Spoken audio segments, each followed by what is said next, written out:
Et que diriez-vous à présent, tiens, les filles, de prendre soin de soi? C'est vrai qu'on n'a pas souvent l'occasion, du temps pour soi en s'accordant une petite séance de relaxation. C'est ce que nous permet une technique qui nous vient tout droit du Japon, le Reiki, et que nous propose de découvrir Fanny Bonne. Fanny, vous êtes sociologue, réflexologue, et vous vous êtes tournée récemment vers la pratique du Reiki. Alors, expliquez-nous, c'est quoi précisément cette technique? Alors, c'est une technique qui vient du Japon, qui consiste en une apposition des mains et qui diffuse une certaine énergie. Voilà tout ce qu'on peut en dire scientifiquement. Ça ressemble vraiment à la pratique du magnétisme en France. Qu'est-ce qui vous a conduit, vous, personnellement, à vous tourner vers cette technique? Alors, j'avais découvert la réflexologie quand j'habitais à Hong Kong il y a 14 ans maintenant. Et donc, j'ai appris la réflexologie. En travaillant en réflexologie, j'étais très fatiguée après les séances. Et je me suis dit, il faut que je trouve une technique pour me réénergiser. Et le Reiki faisait partie de ces possibilités. J'ai trouvé une personne qui m'a formée, donc c'était Juliette Donjon à Villeneuve-d'Ascq. Et effectivement, le Reiki m'a beaucoup accompagnée dans mon travail de réflexologue. C'est réharmoniser en fait l'énergie qui circule en nous, c'est ça un peu? Absolument, c'est l'objectif, c'est que l'énergie qui passe, dont on ne sait pas encore, en tout cas aujourd'hui on n'a pas le corpus scientifique pour l'expliquer, mais je suis certaine que dans 30 ans on pourra expliquer scientifiquement ce qui se passe. Cette énergie rééquilibre les zones de tension dans le corps, tant physique que émotionnel, et parfois aussi moral, mental. Enfin, ça travaille sur l'équilibrage des énergies. Alors, réharmoniser l'énergie vitale qui circule en nous, eh bien, c'est ce que fait régulièrement Franck, un jeune chef d'entreprise, adepte du Reiki. Regardez, on a recueilli son témoignage, témoignage recueilli par Anne Mourgue.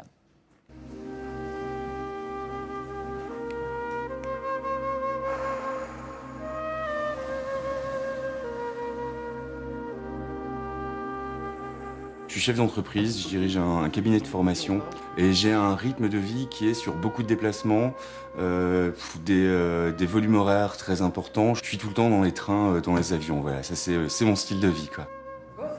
Le Reiki, pour moi, ça consiste vraiment à faire un moment de calme, un moment de vide, où je sens vraiment qu'il y a un échange d'énergie qui se fait. C'est comme un gros nettoyage, mais qui se ferait pas directement sur le corps, un petit peu autour, un petit peu au-dessus, mais qui toucherait l'intérieur. Ça peut sembler bizarre parce que les mains ne sont pas forcément posées sur moi. Pour le coup, elles sont à quelques centimètres du corps, mais on ressent vraiment de la chaleur. Et la réflexologie, pour moi, c'est aussi autre chose. C'est vraiment là, il y a vraiment une sensation. Ça ressemble un peu à de l'acupuncture, quoi. Il n'y a pas d'aiguille, mais il y a de la pression. Je sens vraiment le contact sur les points de mon corps. Je sens que mon corps bouge quand on le fait. Et je sens vraiment dans mon corps les résultats.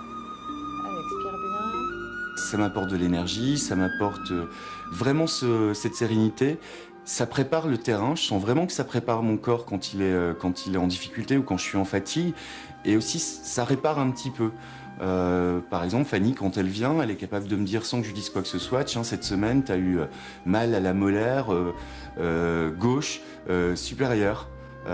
Ou tiens, tu as eu un peu de problème de digestion cette semaine. Elle réussit à lire mon corps et puis ma semaine au travers des points d'acupression. Alors c'est assez bluffant, mais bon, au bout d'un moment, ça s'est allé, puis on dit bon, ok, ça marche, c'est comme ça, elle le sait, elle le sait. T'es pas fatigué Ça me procure beaucoup de détente, beaucoup de sérénité, ça ralentit mon rythme. Je reviens sur un rythme qui est plus centré sur moi, plus que centré sur ce que je dois absolument faire. Et donc j'ai l'impression de reprendre un peu possession de moi, de mon corps, de ma vie, quoi, en gros, quand même, hein, sans exagérer. Mais voilà, je suis plus disponible pour moi. C'est un moment que j'attends, que je mets vraiment dans mon agenda. J'essaie de le positionner en général le vendredi soir pour pouvoir faire vraiment ma bonne transition pour le week-end. J'attends vraiment ce moment en me disant voilà, là je me pose, il se passe rien, je préviens autour de moi qu'on ne me dérange pas. C'est un moment bien particulier, oui. C'est la maintenance de mon corps, de même que j'utiliserais des produits ménagers pour l'appartement. Bah ouais, moi je m'autorise une séance de Reiki, je m'autorise une séance de réflexo, et peut-être que du coup je consomme moins de produits qui vont être des cigarettes, de l'alcool, des choses comme ça. Mais j'ai ma dose avec le Reiki, c'est très très bien.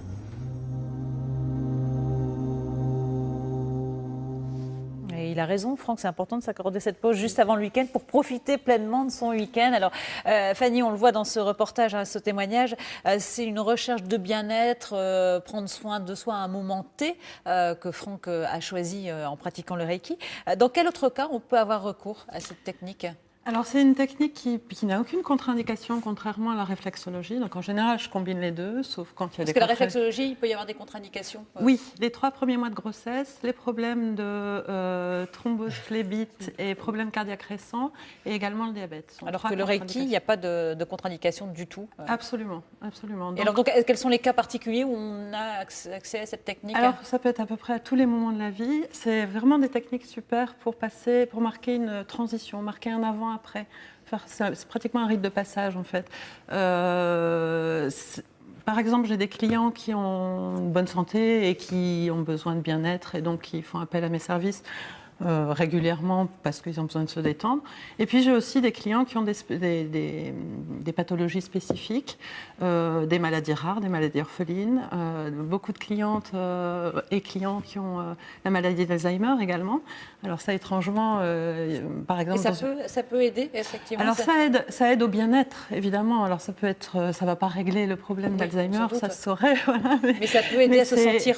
Tout à fait. Plus... Il y a un sentiment, et une sensation. Les proches le voient aussi dans les traits du visage qui sont détendus. Plus apaisés, plus... Tout à fait. Le sommeil qui est meilleur.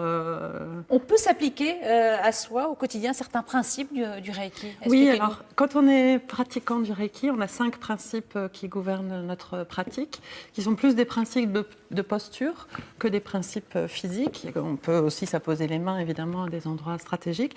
Et ces principes, c'est juste pour aujourd'hui, je laisse ma colère de côté. Juste pour aujourd'hui, je respecte mes aînés, mes parents. Juste pour aujourd'hui, je respecte et j'honore tout ce qui vit. Juste pour aujourd'hui, je laisse de côté mes soucis. Et juste pour aujourd'hui, je travaille et vis honnêtement. C'est déjà un état d'esprit, en fait, oui. À adopter.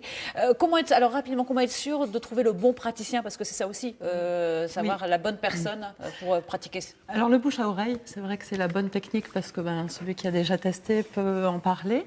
Ensuite, peut-être aller dans des centres dédiés au bien-être. Et puis sinon, peut-être des personnes qui sont qualifiées. C'est toujours bien de savoir quelle est la lignée, la formation de la personne. Voilà, merci beaucoup pour ces conseils sur cette technique qui nous vient tout droit du Japon et pour se sentir bien, mieux.